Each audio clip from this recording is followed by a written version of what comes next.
Hi, it's me again with Corel Draw Tips and Tricks, and here is an artist effect called scatter.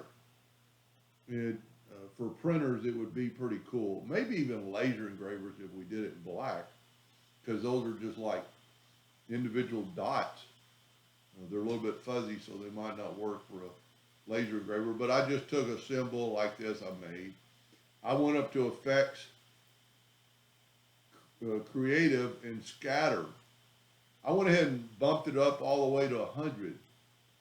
Now, it doesn't look all that cool by itself, but that might be worthy of something. So let's do this. I'm just showing you that's what it looks like when you take it and put something in front of it. So let's just do that. Let's make this one yellow. Well, smart fill it with yellow. Smart fill it with yellow just to get a different effect. And then I'm going to take away the outline by right clicking. I'm going to hit P, put it in the center of the page. Because this is the same drawing, I'm going to hit P, put it in the center of the page. And look at that effect.